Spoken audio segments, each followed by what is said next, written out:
Wyslouch here. Welcome to my many-part series, Ideas for the Curious and Adventurous Bluegrass Musician. Please subscribe to my YouTube channel. Your support is highly appreciated. Today we're going to talk about something called flavor changing a melody. Sometimes it's known as modal interchange. And we're going to use the context of bluegrass or traditional country material to explore this idea. What is flavor changing the melody? Well, here's a quick example. Something that used to sound like this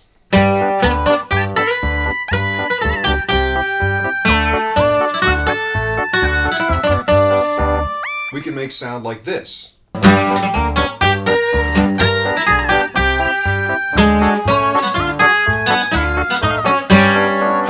In this video, we're going to talk about what flavor changing a melody means, a systematic approach on how to do it yourself, and then some of the creative implications and ways that you can expand on this, both in the context of bluegrass traditional music and your own creative music.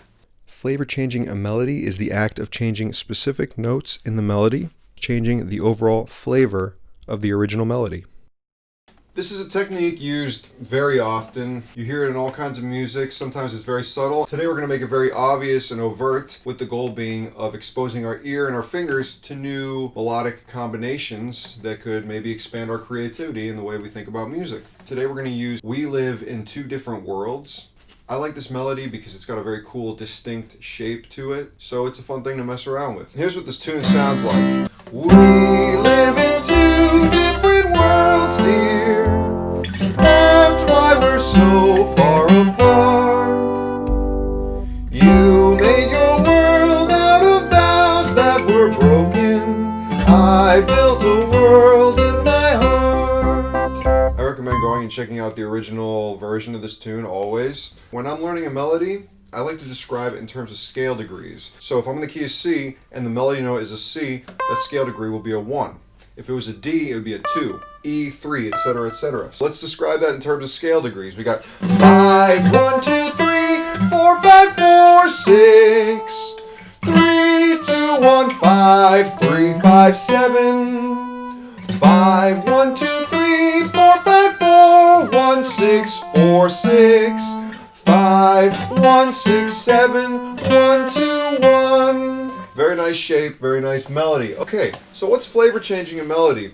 Well, for each one of these degrees, we can vary the degree. So instead of playing a 2, for example, we could play a flat 2, or in the case of C, a D flat. Instead of a 2, we could also do a sharp 2, a D sharp. Okay, for each one of these degrees, 1, 2, 3, 4, 5, 6, 7, there are certain variations that we can do to each degree. And we're going to exploit this idea to its maximum potential. When varying scale degrees, here are the options for each degree. There are other options that you could argue for, but this is just what we're going to deal with right now. So, for 1, we're going to keep it 1. For 2, we could have a flat 2 or a sharp 2. For 3, we could have a flat 3.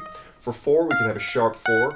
For 5, we could have a flat 5 or a sharp 5. For 6, we could have a flat 6. For 7, we could have a flat 7.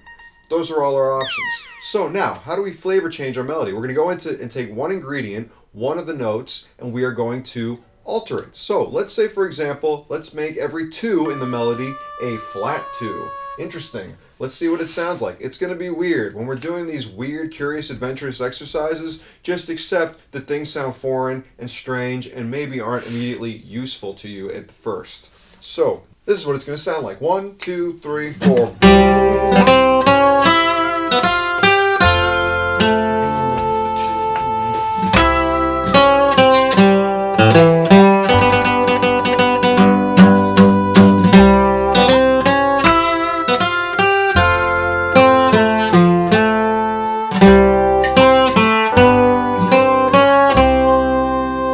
Okay, it's a little weird. It's got a new vibe.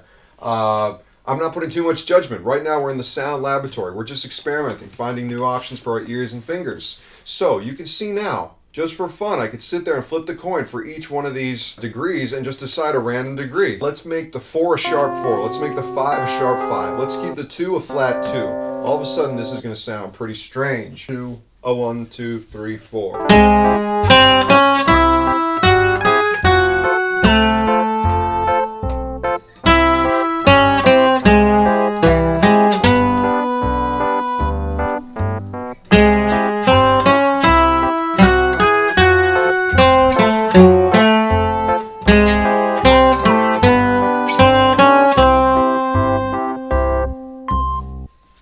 That's pretty weird.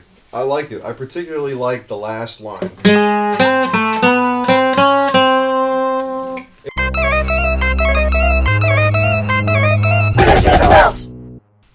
If the question now is, when can I apply this stuff? Where can I put these weird sounds? The answer is, your imagination is the limit. You can do it whenever you feel like it, right? You explore things, you find things that you like. When I find things that I like, I do them more. I figure out ways to exploit them and put them in as many contexts as I can. Yeah, I could go to the traditional bluegrass jam down the street and start playing this stuff. You might get run off. That's okay. So I don't want to be too prescriptive about where and how you can use this kind of thing, because I'm more curious to see where your imagination can take your thought processes there. One thing I would suggest is being able to sing these weird things. Then you can really internalize these different flavors. Can you sing that flat 2 really well? We live in 2 different worlds, dear. You know, can you sing that sharp 4? We live in 2 different worlds, dear. Nice. I should probably work on that one. Anyways, another question you might be having, do you just play the normal chords under this? My first answer again is, your imagination is the limit. It's going to sound a certain way if you play normal chords. It's going to sound a different way if you slightly alter the chords.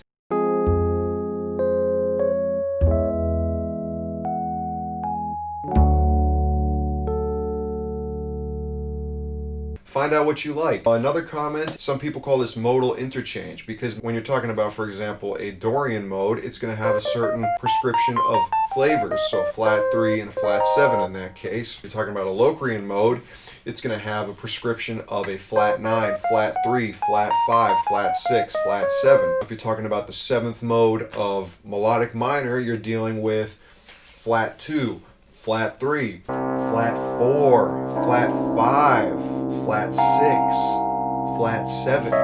So using modes is a different way to organize these flavors. But for starters, I think it's really nice and intuitive to just say, bam, let's change that flavor. Let's make that 2 a flat 2. Bam, let's change that 5. Let's make that 5 a flat 5. See what happens. Without thinking about, okay, I'm on the 3rd mode of X melodic Phrygian minor or whatever.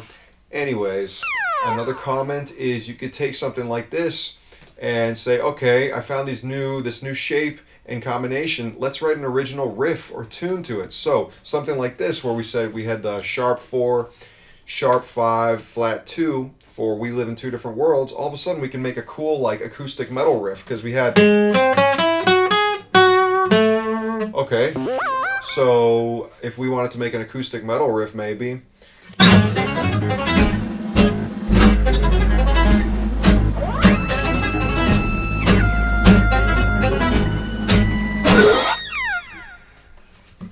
And then the next thing you know, this Hank Williams tune has turned into this whole acoustic metal symphony or whatever.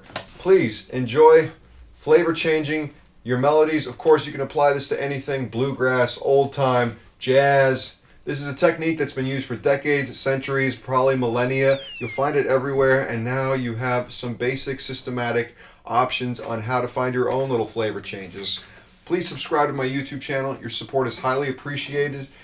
Sign up for my mailing list, check out my music. I also want to send out a big thank you to people who have influenced this line of thinking to me. That is Billy Contreras, David Tronzo, Anthony Braxton, Ornette Coleman, John Coltrane, Olivier Messiaen, Bill Monroe,